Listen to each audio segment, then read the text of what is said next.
नमस्कार दोस्तों, मैं डॉक्टर अवधेश कुमार। आज आप लोग को पॉलिटिकल साइंस में विशेष रूप से थिंकर, जो यूरोपीय थिंकर, यूनानी थिंकर हैं, और इसके अलावा भारतीय थिंकरों के बारे में कुछ आप लोग को जानकारी देंगे। इसके बाद जो है हम आगे बढ़ेंगे। सुकरात नागरिक शास्त्र में जैसे चिंतकों में अगर हम देखें तो सबसे पुराने चिंतकों में सुकरात का नाम आता है, और उसके बाद प्लेटो, अरस्तु और Marsilio of Padua, Hobbes, Locke, Rousseau, Bentham, J S Mill, Green, Karl Marx, Manu Kautilya, ये मनु कौटिल्य गांधी ये भारतीय राजनीतिक चिंतकों में है।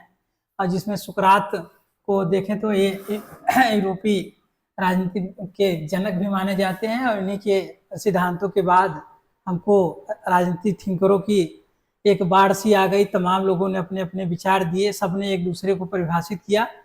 और सुकरात की बाद जो है प्लेटो आते हैं। प्लेटो का विशेष रूप से जो जन्म हुआ था वो 427 ईसा पूर्व में हुआ था। इसके इनकी मृत्यु जो है 347 ईसा पूर्व में हुआ था। इसके बाद अरस्तु का जन्म जो है 384 ईसा पूर्व में हुआ था, और इनका मृत्यु जो है 322 ईसा पूर्व में हुआ था। इसको बीसी भी कहते हैं, जिसे बिफोर क्राइस्ट भी कह सकते हैं। इसके अलावा जो है मार्सिलो ऑफ मैडुआ आ जाते हैं, जो प्राचीन और जो है आधुनिक के मध्य संक्रमणकालीन व्यवस्था कह सकते हैं, मध्यकाल कह सकते हैं इसको, जो 1275 में इनका जन्म हुआ था। इनकी मृत्यु जो है 1343 ईस्वी में हुई थी। 1343 ईस्वी में इनका जो है जन्म हुआ था। इसके बाद हाब्स का नंबर आता है। ये सब आधुनिक विचारकों में ले सकते हैं। ये हाब्स, लाक, रूसो के समय तमाम यूरोप में क्रांतियां हुई, उसमें लोग अपने अपने विचार दिए, और कुछ लोग अच्छे भी विचार दिए, कुछ लोग नहीं। उस समय के समाज में लोग अनुसरण भी किए। बाद में इसको जो है प्रतिबंधित कर दिया गया किताबों कुछ लोगों को। हाब्स की जहाँ तक बात है, इनका जन्म 5 अप्रैल 1588 में हुआ था। हाब्स का जन्म 15 अप्रैल जो है 5 अप्रैल 1588 को इनका जन्म हुआ था, और इनकी मृत्यु जो है 1679 में हो गई थी। 1679 ईस्वी में हो गई थी। इसके बाद हाब्स के बाद लाक आते हैं। लाक का जो है जन्म 1632 ईस्वी में हुआ, और इनकी मृत्यु जो है 1704 ईस्वी में हुई। आप लोग एक समान परिचय जरूर इसको ध्यान से सुन लीजिए, क्योंकि एक समान परिचय होगा। इसके बाद तो हम लोग पारी पारी से इसका सबका एक एक चीज़ों को व्याख्या करेंगे। और टीजीटी पीजीटी के लिए विशेष रूप से बहुत कारगर है, और इसको आप लोग समझिए, ज़्यादा बेहतर होगा। जितना समझेंगे उतना आने वाले परीक्षाओं के लिए जो है एक काम करेगा, क्योंकि परीक्षाएं श्योर है आज न कल होंगी ही, और सरकार आज नहीं करा रही लेकिन कराएगी जरूर, इसलिए इसको पढ़ना जरूरी है। और हमने देखा जो है लाक का देखा। इसके बाद हम रूस के देखते हैं। रूसो का सॉरी इसके लिए रूसो का जो है जन्म 1712 ईस्वी में हुआ था। इनका मृत्यु 1778 ईस्वी में हुआ था। इसके बाद बेंथम आते हैं। बेंथम का काल भी 1748 से 1832 ईस्वी तक का समय है। जेसमिल आते हैं। 1806 से 1873 इनका जन्म हुआ।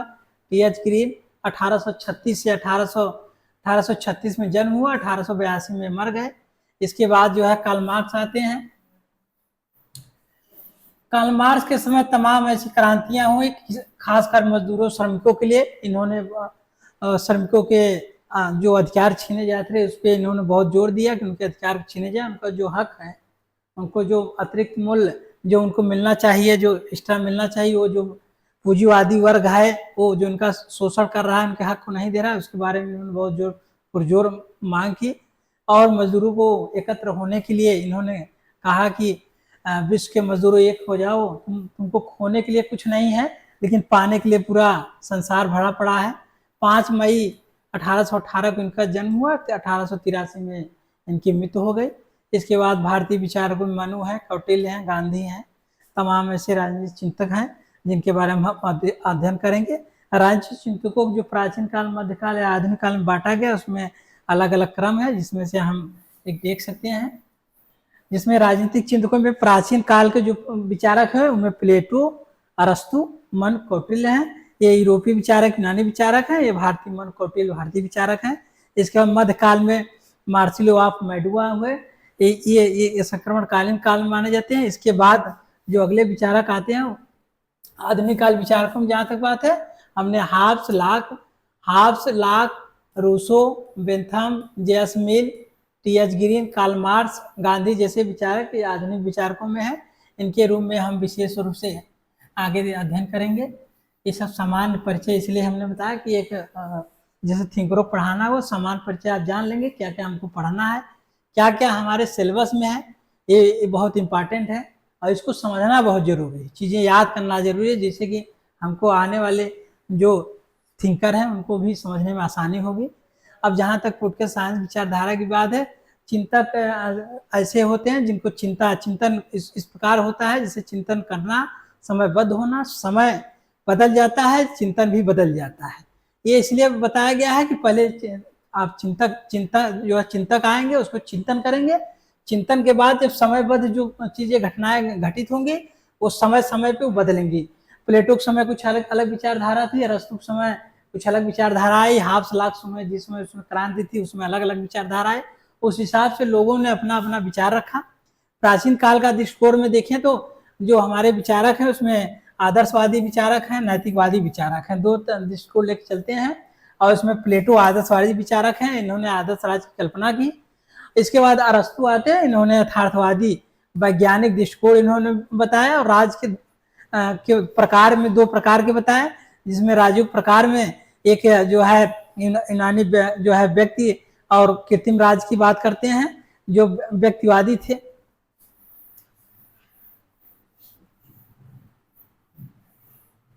जो यूनानियों में व्यक्ति को विशेष महत्व देते, यूनानियों में राज को विशेष महत्व देते थे, तो व्यक्ति को उन्होंने साधन माना और राज को जो है उन्होंने साध्य माना। और बात इधर जो काल में विचारक को कृत्रिम राज की बात करते हैं, जिसमें वो व्यक्ति को साधन मानते हैं और राज को जो है साधन के रूप में देखते हैं। आदर्शवादी विचारक सावयी सिद्धांत पे ज्यादा जोर देते हैं, जिसमें हम अंगी और अंग की बात करते हैं, इसमें अंगी में संपूर्ण, अंगी का मतलब हुआ संपूर्ण राज्य और अंग का मतलब हुआ एक भाग या एक व्यक्ति से। इसके बाद हम अगले अध्याय में आते हैं, उसमें हम देखते हैं कि उस प्राचीन काल में जो क्रम व्यवस्था थी, साम्राज्य था, उसमें जो शासन व्यवस्था थी, कबीलाई शासन था, लोग किस प्रकार कैसे शासन करते थे, क्या लोगों में प्रजा में राजा में क्या व्यवस्थाएं थी। प्रारंभ में राज का क्रम हम जो निम्नपात पढ़ते हैं उसमें है कबीला, सबसे पहले कबीला हुए, इसके बाद प्राज्य साम्राज्य हुए, इसके बाद प्राच्य साम्राज्य हुए, प्राज्य साम्राज्य के बाद नगर राज्य का नाम आता है, नगर राज्य के बाद जो है क्रम आता है, इसके बाद रोमन साम्राज्य हुआ,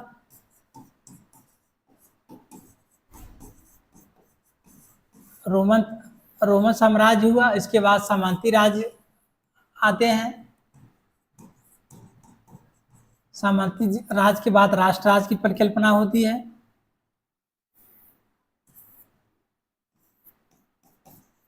राष्ट्र राज की परिकल्पना होती है।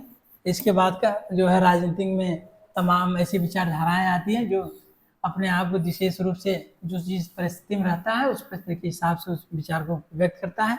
राजनीतिक चिंतन की जहां तक बात है, राजनीतिक संबंधों पर विचार विमर्श की जो धारा यूरोपीय जगत में तथा यूरोपीय संस्कृति से प्रभावित देशों में बह रही थी, उसका आरंभ यूनानियों से हुआ।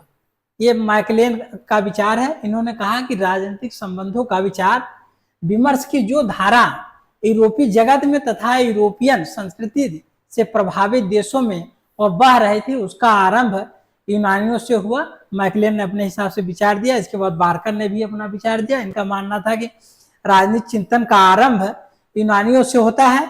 बार्कर भी मानते हैं कि राजनीतिक चिंतन का आरंभ यूनानियों से होता है और इसका मूल स्रोत यूनानी मस्तिष्क का शांत और स्पष्ट बुद्धिवादी है। राजनीतिक चिंतन को जन्म देने का श्रेय, अब ये सब विचारक अपने हिसाब से अपने हिसाब से इन्होंने विचार दिए। और उसके बाद आगे देखिए, हम ये बताना चाहते हैं कि राजनीति जो विचारधारा कहाँ से उत्पन्न हुई, ये बहुत विशेष रूप से है। विशेष राजनीतिक चिंतन को जन्म देने का श्रेय यूनानियों को जाता है, जैसे हमने पहले भी बताया अभी आपको। और यूनानी पहले विचारक है जिन्होंने किसी भी विषय पर स्वतंत्र और क्रमबद्ध चिंतन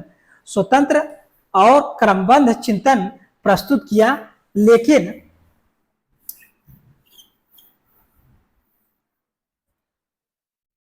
लेकिन राजनीतिक चिंतन का विकास यूरोप में हुआ। प्लेटो और अरस्तु के बाद जितने भी राजनीतिक चिंतन का जन्म यूनान में हुआ उनमें सभी विचारक या तो प्लेटोवादी या अरस्तुवादी हैं।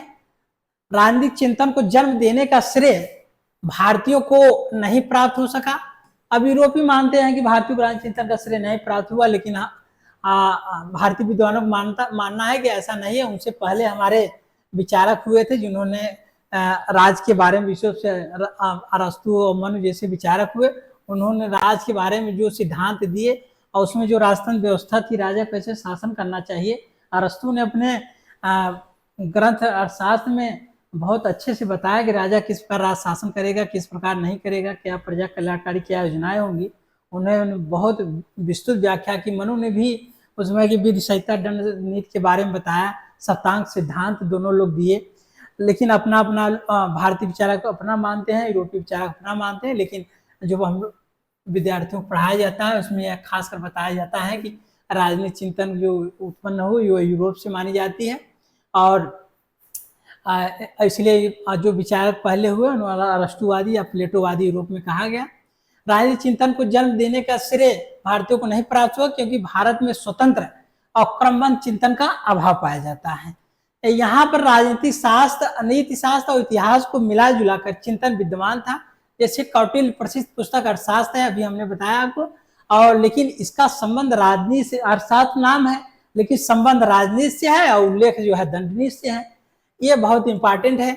अब अर्थशास्त्र नाम पड़ गया कौटिल्य का,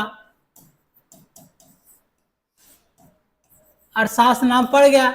अब ये कौटिल्य की रचना है, इसको समझिए आप लोग जरा। कौटिल्य की रचना अर्थशास्त्र नाम पड़ गया, लेकिन अब इसमें अर्थ का उल्लेख न होके, अब इसमें जो है इसमें अर्थ का उल्लेख न होके इसका उल्लेख इसमें राजनीति का हुआ है। राजनीति से इसका संबंध है और इस पे जो जोर दिया गया है, दंड नीति पे दिया गया है। अब नाम कुछ और पड़ा, उल्लेख राजनीति विशेष रूप से इसका फोकस है। अब जो ज्यादातर जो जोर दिया गया दंड नीति पे दिया गया है। राजनीतिक चिंतकों का चिंतन, थोड़ा सा इसको हम डिलीट कर देते हैं, साफ हो जाए, इसके बाद हम आप लोग को और विस्तृत बताते हैं। आप लोगों ने अभी समझा कि अर्थशास्त्र कौटिल्य की पुस्तक है जिसमें जो है राजनीति से संबंध है, लेकिन उल्लेख जो है उसका वर्णन जो है दंडनीति का है। राजनीतिक चिंतकों का चिंतन का मुख्य विषय क्या होना चाहिए, राज्य क्या है और इसकी प्रकृति स्वरूप क्या है, राज और व्यक्ति के बीच संबंध क्या है, राज अपने नागरिकों को किस प्रकार से अधिकार, स्वतंत्रता, समानता और न्याय देता है, इस पर जोर होना चाहिए। न्याय, अधिकार, स्वतंत्रता, समानता और न्याय पे जोर होना चाहिए। चिंतकों का विषय, मुख्य विषय जो भाई कोई भी चिंतक होगा पहले चिंतन करेगा, उसके बाद अपने विचारों को देगा। समय जैसे बदलेगा उस हिसाब से विचारधाराएं भी बदलती हैं, कहीं क्रांति है, कहीं लोक कल्याणकारी योजना है, उस हिसाब से चिंतक वो अपने विचार रखते हैं जिससे कि आम जनमानस को समझ में आ जाए। चिंतकों में समान चीजों पर चिंतन किया, लेकिन उनका चिंतन अलग अलग काल में था, इसलिए विचार भी उनके अलग अलग है।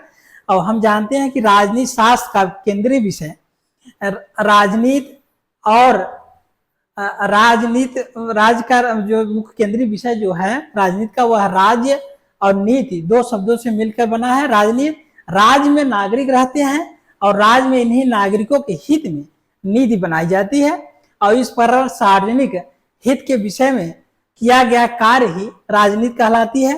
राजनीति क्या है इसके बारे में थोड़ा सा हम और विस्तृत आप लोग को समझाना चाहेंगे। जैसे राजनीति हुआ, ये राजनीति लिखा है, राजनीति दो शब्दों से मिलकर बना है, एक राज है, राजनीति दो शब्दों से मिला है जैसे राज और उसके बाद नीति। अब ये दो शब्दों से राजनीति बनी है, राज्य प्लस नीति दो शब्दों से मिलकर राजनीति बनी है। हाँ, अब इन दो शब्दों से मिलकर बनी है अब क्या हुआ कि नागरिक जो होते हैं वो राज में रहते हैं,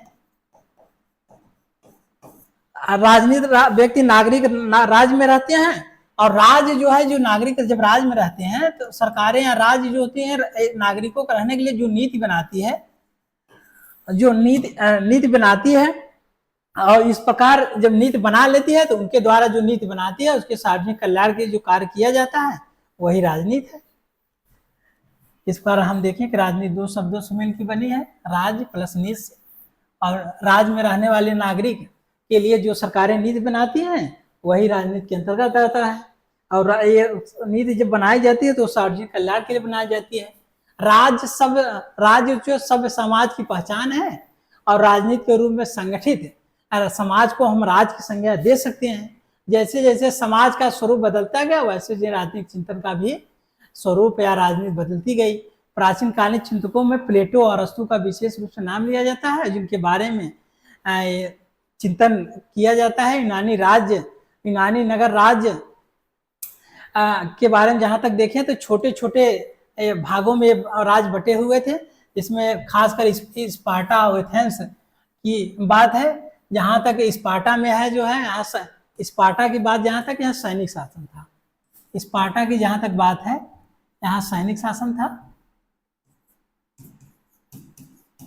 स्पार्टा में सैनिक शासन था, स्पार्टा में सैनिक शासन था। और एथेंस में जो है, एथेंस में प्रत्यक्ष लोकतंत्र की स्थापना हो चुकी थी, प्रत्यक्ष लोकतंत्र था। स्पार्टा में सैनिक शासन था, ये विशेष रूप से आप लोग केयर कर लीजिएगा। स्पार्टा में सैनिक शासन था, एथेंस में जो है प्रत्यक्ष लोकतंत्र शासन था।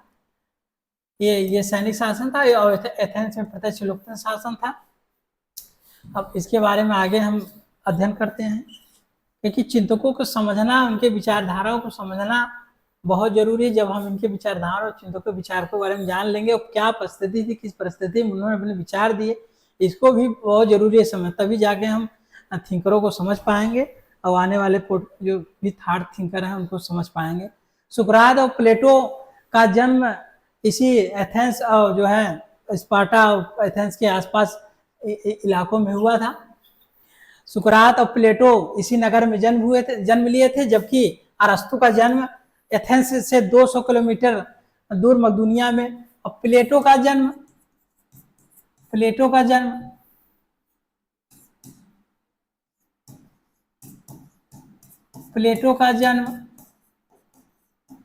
सुकरात का जन्म, दोनों का जन्म जो है एथेंस में हुआ था। लेकिन अरस्तु का एथेंस में जन्म न होके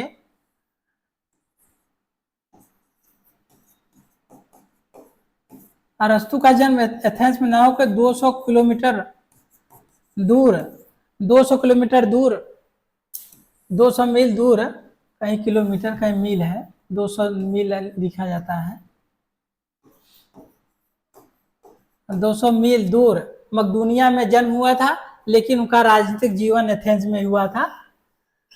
मकदूनिया में अरस्तु का जन्म हुआ था जरूर, लेकिन इनका राजनीतिक जीवन जो है एथेंस में शुरू हुआ। यूनानी नगर का वातावरण प्राकृतिक था, वह चारों ओर समुद्र से घिरा हुआ था, और यहाँ सुरक्षा को लेकर चिंता नहीं थी। यहाँ भूमि काफी उर्वरा थी, कृषि यहाँ की अर्थव्यवस्था का मुख्य आधार थे, लोग आत्मनिर्भर थे। लोग यहाँ के नागरिक प्रजा दो भागों में बटी हुई थी। नागरिक उसे माना जाता था जो राजकीय और न्यायिक कार्यों में भाग लेते हैं। हमें विशेष रूप से ध्यान करना चाहिए कि उस समय यूरोपीय समाज में नागरिक सबको नहीं माना जाता था। नागरिक उन्हीं लोगों को माना जाता था जो राजकीय और न्यायिक कार्यों में भाग लेते थे, जो राजकीय और न्यायिक कार्यों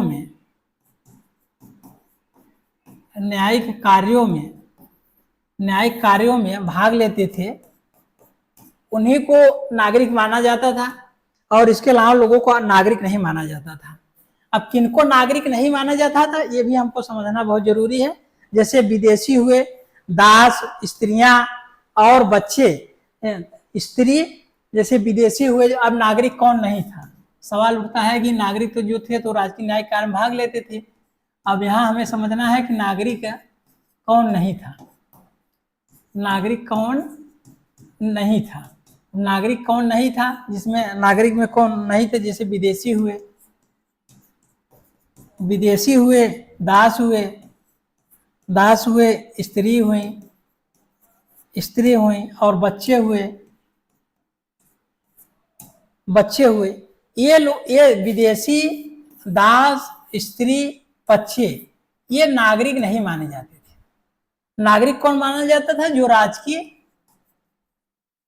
व न्यायिक कार्यों में, न्यायिक कार्यों में भाग लेता था, उनको नागरिक माना जाता है। यूनानी चिंतकों का चिंतन पूर्णतः स्वतंत्र और क्रमबद्ध था। हम जानते हैं कि राजनीतिक चिंतकों को मुख्यतः इस बात पर चिंतन किया कि राज्य और व्यक्ति के बीच क्या संबंध होना चाहिए, क्या संबंध होना चाहिए। यूनानी चिंतकों ने राज्य को साध्य और व्यक्ति को साधन माना। अब ये विशेष रूप से हमें बच्चे गलती कर जाते हैं। यूनानी चिंतकों ने राज्य को क्या माना? तो यूनानी चिंतकों ने राज्य को जो है साध्य माना, क्योंकि ये आदर्शवादी विचारक थे। यूनानी चिंतकों ने राज्य को जो है, राज्य को साध्य माना, और व्यक्ति को जो है साधन मानते हैं। राज्य को साध्य, व्यक्ति को साधन मानते हैं। प्राचीन कालीन दृष्टिकोण आदर्शवादी, नैतिकतावादी था। इसको हम डिलीट कर देते हैं। यूनानी चिंतकों ने राज्य को जो है साध्य माना और व्यक्ति को साधन माना। प्राचीन काल का दृष्टिकोण आदर्शवादी और नैतिकतावादी था। तो यह एक आदर्श राज्य की प्राप्ति के प्राचीन काल के मुख्य लक्ष्य था। यूनानी चिंतकों ने को एक राज्य प्राकृतिक संस्था माना, और राज्य, यूनानी चिंतकों ने राज्य को क्या माना? प्राकृतिक संस्था। यूनानी चिंतकों ने राज्य को, यूनानी चिंतकों ने राज्य को प्राकृतिक संस्था माना, प्राकृतिक संस्था माना, प्राकृतिक संस्था माना, और प्राकृतिक संस्था माना, और राज्य को साध्य बताया। राज्य को साध्य, व्यक्ति साधन। यदि व्यक्ति को अपना सब कुछ प्राप्त करना है तो उसे राज्य में ही रह के प्राप्त करना है, इसके अलावा राज्य के बाहर उसको कुछ नहीं मिलेगा। अच्छा, खासकर ये भी विशेष है कि अब यूनानियों ने जब राज्य को साध्य माना, व्यक्ति को जो है साधन माना, तो इन्होंने, यूनानी विचारकों ने इसी विचारधारा को लेकर सावयवी सिद्धांत भी दिया। सावयवी, गलत लिखे हैं,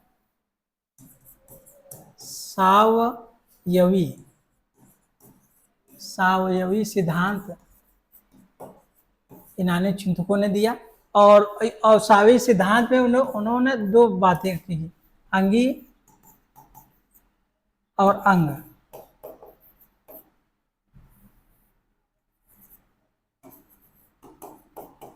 अंगी को राज्य मान लिया और अंग को व्यक्ति मान लिया।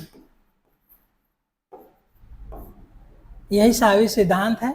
और उन्होंने कहा कि जो है राज, पहले राज्य आएगा और राज्य के अंदर व्यक्ति आएंगे, और इसी के अधीन व्यक्ति अपना जो राज्य की इच्छा हुई उस हिसाब से व्यक्ति अपना जीवन यापन करेगा। राज्य को अधिकार है, कोई किसको नागरिक माने किसको ना माने। यूनानी चिंतकों ने कहा कि यदि संपूर्ण अच्छा होगा तो अंश भी अपने आप को अच्छा होगा करना, कि अगर राज्य सकुशल रहेंगे, उन लोग कल्याण की योजना आएंगे तो उसमें जो व्यक्ति रहते हैं उनको भी कल्याण होगा। यूनानी चिंतकों ने कहा कि मनुष्य जब जन्म लेता है तो राज्य में आता है और वह राजनीति करता है, और मनुष्य जन्म से ही राजनीतिक प्राणी है। यूरोपीय विचारकों को मानना था कि मनुष्य जन्म से ही राजनीतिक प्राणी है। यूनानी चिंतकों ने राज्य और समाज में कोई अंतर नहीं माना। ये बहुत इंपॉर्टेंट है। यूनानी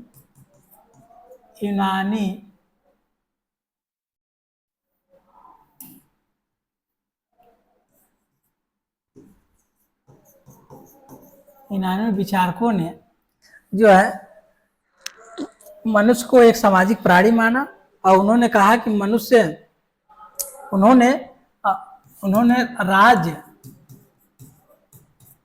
और समाज, राज्य और समाज में उन्होंने कोई अंतर नहीं माना। राज्य और समाज में कोई अंतर नहीं मानते हैं, और उन्होंने कहते हैं मनुष्य एक राजनीतिक प्राणी है, मनुष्य एक सामाजिक प्राणी है।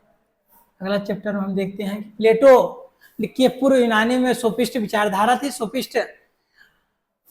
सोफिस्टों के देखा जाए तो प्लेटो और अरस्तु से बहुत अलग विचारधारा थी, और सोफिस्टों में सुकरात बहुत महत्वपूर्ण थे। उनको बाद में जहर दे के मार डाला गया। और सोफिस्टों विद्वान वो शिक्षक होते थे, ये लोग धन लेकर शिक्षा देते थे। जो सोफिस्ट होते थे ये धन लेकर शिक्षा देते थे, ये और सोफिस्ट मानवतावादी विचारक थे, राज्य की अपेक्षा व्यक्ति। आप देखिए कि प्लेटो और अरस्तु जो है, प्लेटो और अरस्तु सुकरात के ही शिष्य हैं, लेकिन अब सुकरात जो है, लेकिन यह है कि प्लेटो और अरस्तु ये राज को महत्व देते हैं, और जो सोफिस्ट थे ये व्यक्ति को महत्व देते हैं। सोफिस्ट जो थे ये व्यक्ति को महत्व देते हैं। और प्रसिद्ध विचार सोफिस्टों में प्रोटेगोरस का कथन है कि मानव सभी वस्तुओं का मापदंड है। सोफिस्ट विचारकों में अगर विशेष रूप से नाम ले, सोफिस्ट विचारकों में विशेष रूप से नाम लेंगे, प्रोटेगोरस का नाम आता है। और इन्होंने कहा कि सभी वस्तुओं का, मानव ही सभी वस्तुओं का मापदंड है।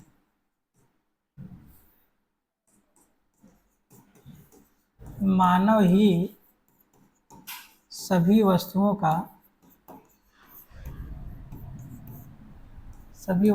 मापदंड है।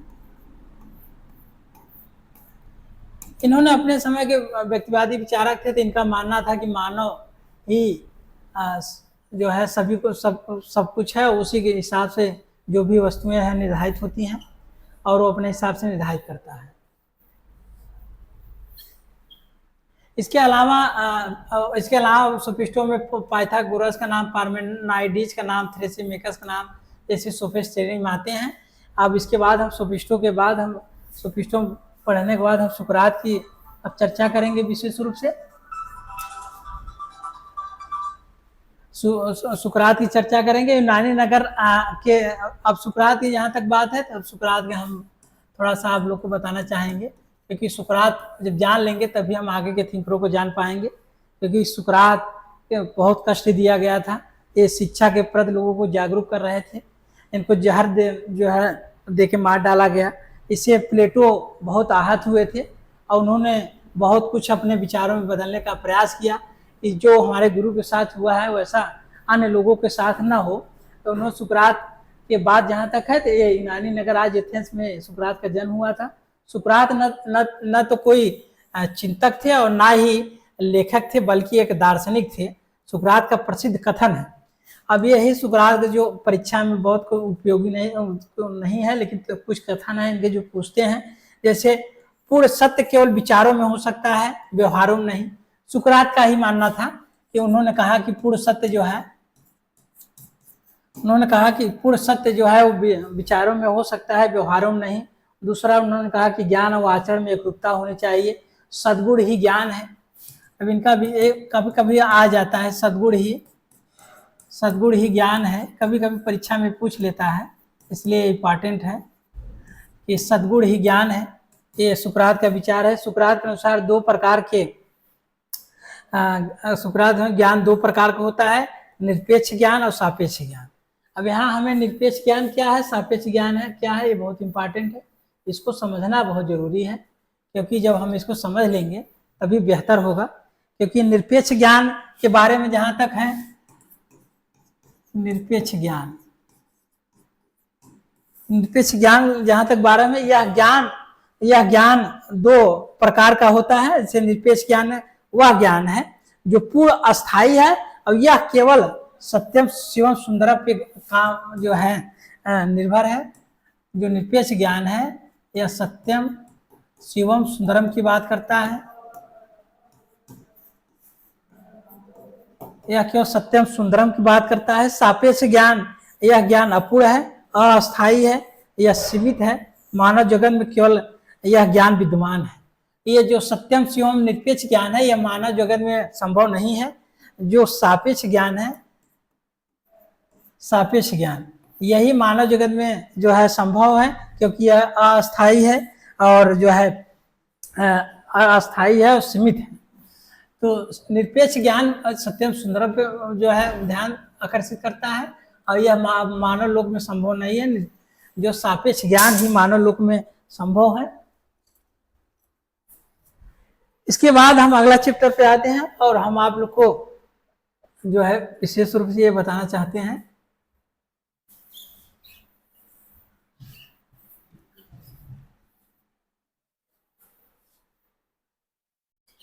पॉडकास्ट साइंस समझना और पढ़ना बहुत अंतर होता है। जितना बेहतर समझ लिया जाए उतना ये सरल होता है, और टफ बहुत नहीं है। सबसे बड़ी बात है समझना, और जितना हम बेहतर समझ लेंगे या अभी एक बार समझ लेंगे तो हमेशा वो काम आएगा। अब जब हम नहीं समझेंगे तो बार बार भूलना स्वाभाविक है।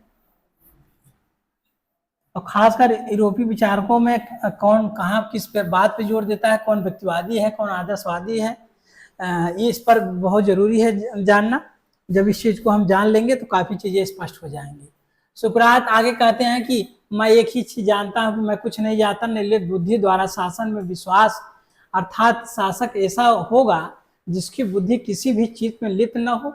जनतंत्र की निंदा, द्वंद्वात्मक पद्धति में विश्वास, वाद प्रतिवाद, दो असत्य तत्व की बात करते हैं।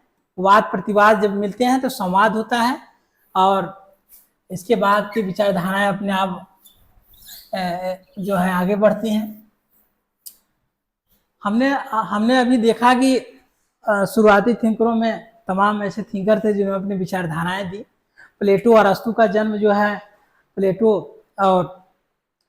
प्लेटो और सुकरात का जन्म एथेंस में हुआ। अरस्तु का जन्म जो है 200 मील दूर मकदूनिया में होता है। और सुकरात की विचारधारा जो थी, उनको बाद में जहर द्वारा जब मार दिया जाता है तो अरस्तु उससे बहुत जो है प्लेटो बहुत उससे आहत होते हैं, और उन्होंने बहुत कुछ परिवर्तन करने का विचार किया। सुकरात ने अपने विचारों के माध्यम से कहा कि सद्गुण ही जीवन है। उसके बाद तो उन्होंने वाद प्रतिवाद समाज जैसे विचार दिए। सुकरात प्लेटो के जो है गुरु थे, जिन्होंने प्लेटो को दर्शन शास्त्र की शिक्षा दी।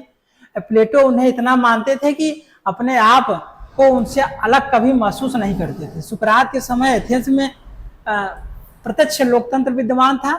सरकार लॉटरी पद्धति द्वारा चुनी जाती थी, जिसे कभी कभी आयोग भी शासन में आ जाते थे। सरकार भ्रष्ट। लॉटरी सिस्टम क्या है? लॉटरी सिस्टम, अब इसमें क्या होता था, कभी कभी एक लॉटरी द्वारा कुछ चीजें चुनी जाती थी, कभी कभी अच्छे व्यक्ति भी आ जाते थे, कभी भी बुरे व्यक्ति आ जाते थे। जनता द्वारा ये चुने नहीं जाते थे। एक लॉटरी पद्धति होती, उसी द्वारा से राजा का चयन होता था। इसमें कभी कभी शासक खराब हो जाते तो शासन व्यवस्था बहुत जो है सही नहीं हो पाती थी। अब सुकरात घूम कर सरकार की आलोचना करते थे। परिणाम यह हुआ कि सरकार परेशान होकर सुकरात को बंदी गृह में डाल दिया। सुकरात राज्य को कानून का पालन करते हुए सरकार द्वारा दंड के रूप में दिए जाने वाले विषपान कर लिया, और सदैव के लिए वो चिर निद्रा में सो गए। सरकार को कुछ चीजें अच्छी नहीं लगी, क्योंकि सुकरात जो है सरकार की आलोचना करते थे, और सरकार जो है इनको हटाने के लिए इनको जेल में बंद कर दिया, उनको जहर दे दी, और सुकरात मर गए। अब सुकरात मृत्यु के बाद प्लेटो जैसे विचारक आते हैं। प्लेटो ने अपनी विचारधाराओं तमाम ऐसी चीजें बताई जो उस समय की शासन व्यवस्था के लिए कारगर भी सही था, लोकतंत्र के लिए। और उन्होंने प्लेटो का जहाँ तक हम बात करेंगे, प्लेटो 427 ईस्वी में इनका जन्म हुआ। 347 बीसी में इनकी मृत्यु हो जाती है। इनके जो पॉपुलर पुस्तक थी वो रिपब्लिक थी, जिसको राजव्यवस्था, जो पोल्टी और राजव्यवस्था, जिसको हम पोल्टी या राजव्यवस्था कहते हैं, आदर्श राज की इन्होंने परिकल्पना दी, जिसमें इनके विचारों में इन्होंने न्याय, दार्शनिक राजा, शिक्षा, साम्यवाद, संपत्ति, परिवार, साम्यवाद में संपत्ति और परिवार था। अब साम्यवाद की जहां तक बात है, प्लेटो और मार्क्स में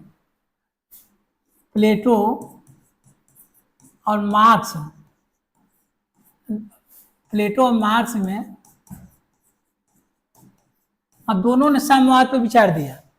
प्लेटो का मार्क्स जो है ये राजनीति से संबंधित था। प्लेटो का साम्यवाद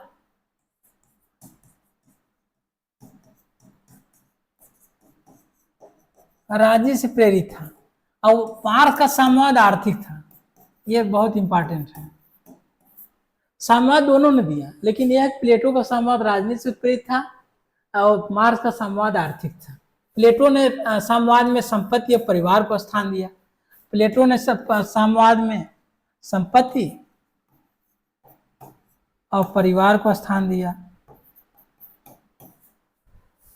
प्लेटो के न्याय जो प्लेटो ने जब न्यायवादी विचार दिए तो उसके विभिन्न नामों से भी जाना जाता है।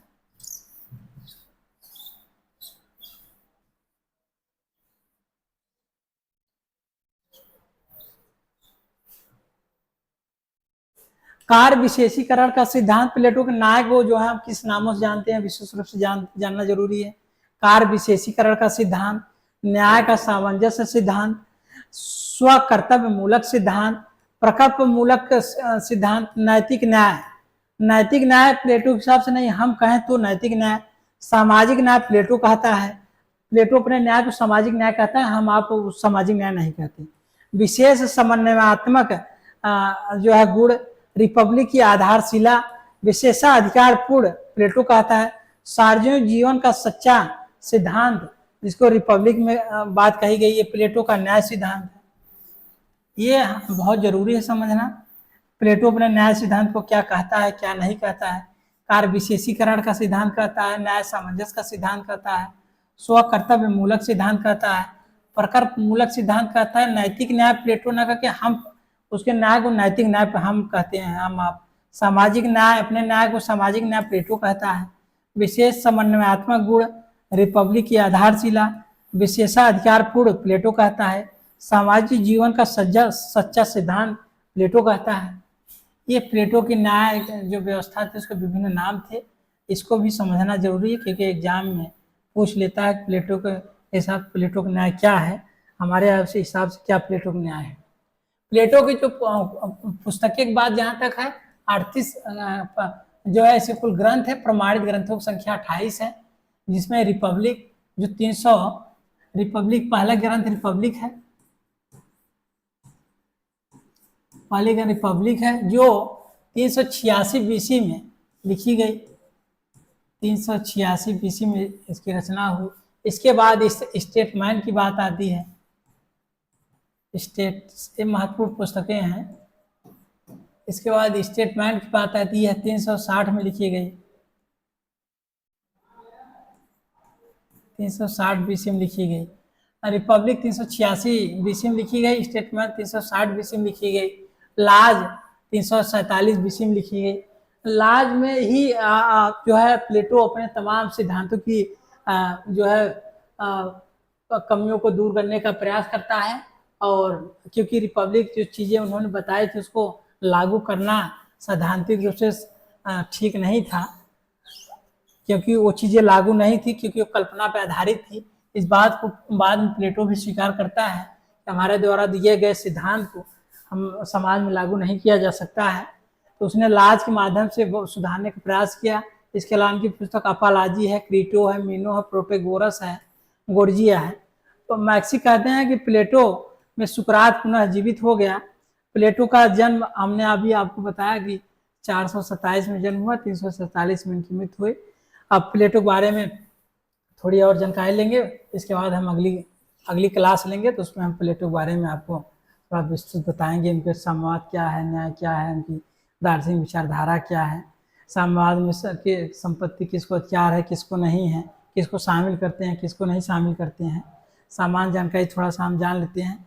पाश्चात्य जगत में आदर्श राज्य की योजना प्रस्तुत करने वाले दार्शनिक चिंतक में प्लेटो का जन्म 427 ईसा पूर्व में एथेंस के राजघराने कार्केट वंश में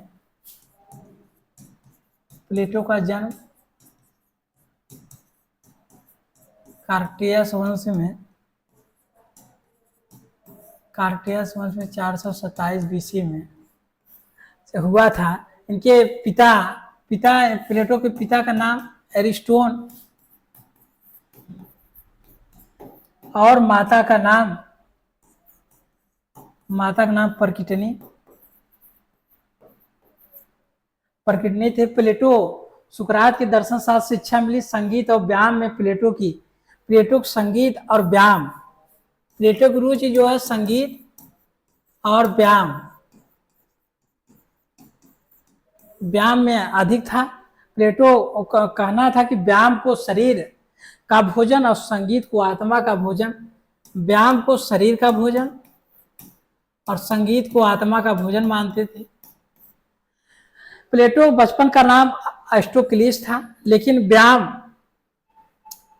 व्यायाम करते करते उनका प्लेट जैसा कंधा चौड़ा हो गया, इसलिए उन्हें प्लेटो नाम दे दिया। जिसमें सुकरात की मृत्यु हुई थी उसके लगभग 8 वर्ष पहले ही सुकरात की चरण में दर्शन शास्त्र से शिक्षा लेने प्लेटो गया था। सुकरात की मृत्यु प्लेटो को इतना आहत किया कि उन्होंने अपने राजनेता बनने के बजाय राजनीतिक चिंतक बनने का निर्णय लिया। प्लेटो ने एक ऐसे आदर्श राज्य की निर्माण की योजना बताई जिसमें सुकरात जैसे महर्षि के साथ पुनः अन्याय न हो। प्लेटो अपनी युवा अवस्था प्रसिद्ध पुस्तक रिपब्लिक 386 विषय में लिखा और इसका अर्थ पॉलिटी राज व्यवस्था से है। प्लेटो इसमें एक आदर्श राज की परिकल्पना चित्रण प्रस्तुत किया जहां प्लेटो की स्थापना की जा सके, न्याय की स्थापना की जा सके। प्लेटो ने ऐसे आदर्श राज की योजना प्रस्तुत करी जहां न्याय की स्थापना की जा सके। प्लेटो लंबे समय तक इधर उधर घूमता रहा। उसने मैसेडोनिया के शासक सिराक्यूज डायोनिसियस को दार्शनिक राजा बनाने का प्रयत्न किया, लेकिन वह असफल रहा और 386 ईसा पूर्व एथेंस 40 वर्ष की आयु में एथेंस लौट कर आया और वहीं उसका एक विश्वविद्यालय की स्थापना की। 386 से ईसा पूर्व में लौट के आया, वहीं पे उसने एक विश्वविद्यालय स्थापना की जिसका नाम अकेडमी रखा। ऐसे मुख्य रूप से दर्शन शास्त्र शिक्षा दी जाती थी। अकेडमी के बाहर स्पष्ट लिखा हुआ था कि जिससे गणित और ज्यामिति, जो प्लेटो ने अकेडमी स्थापित की थी,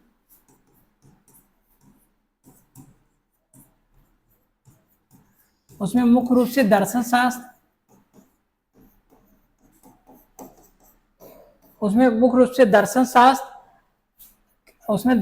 की नहीं, उसमें ज्यामिति और गणित की, उसमें मुख्य रूप से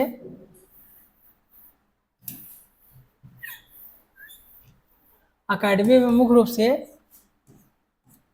रूप से गणित और ज्यामिति की शिक्षा, गणित और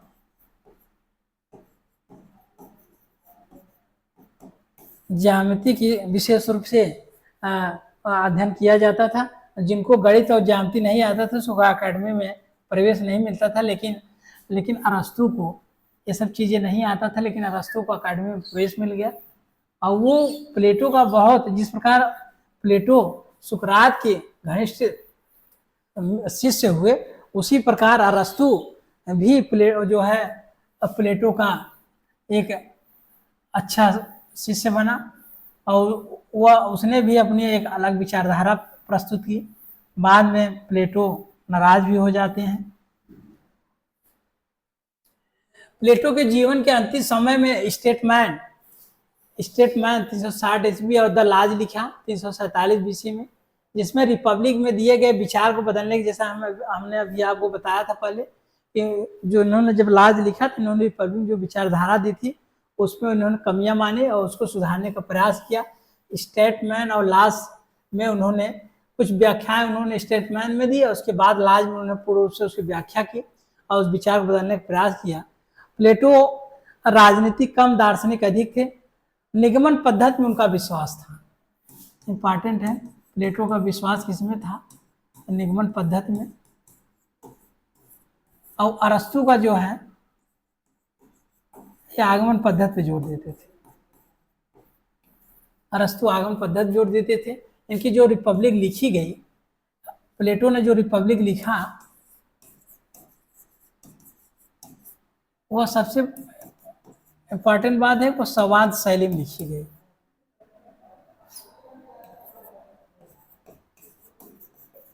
संवाद शैली में लिखी गई।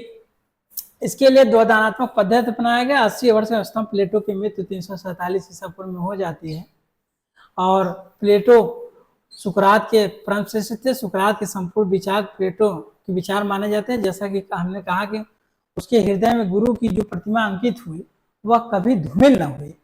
मैक्सी जैसे विचारक इस बात को मानते हैं कि प्लेटो में सुकरात पुनः जीवित हो गया। प्लेटो की संवाद काल्पनिक धरातल पर नहीं बल्कि यथार्थ पे आधारित है।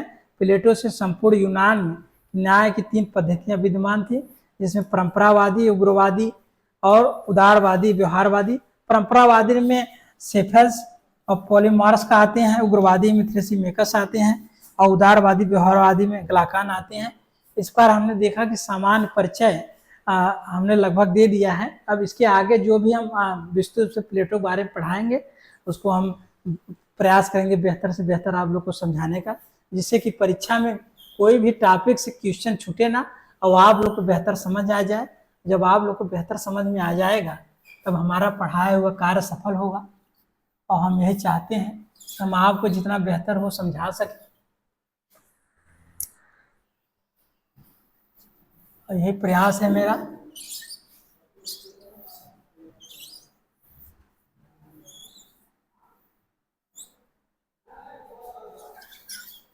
शिक्षा वही व्यक्ति सही से ग्रहण कर सकता है जिसमें सीखने की प्रबल क्षमता हो और वो सीखने का प्रयास करे। जो भी शिक्षक पढ़ाते हैं वो अपने हिसाब से बहुत प्रयास करते हैं कि हम अपने बच्चों को सही से समझा सकें और बेहतर कर सकें, क्योंकि सीखना ही हमें जो है आगे बढ़ा सकता है। जब हम सीखेंगे समझेंगे तभी हम बेहतर कर पाएंगे। सभी को नमस्कार।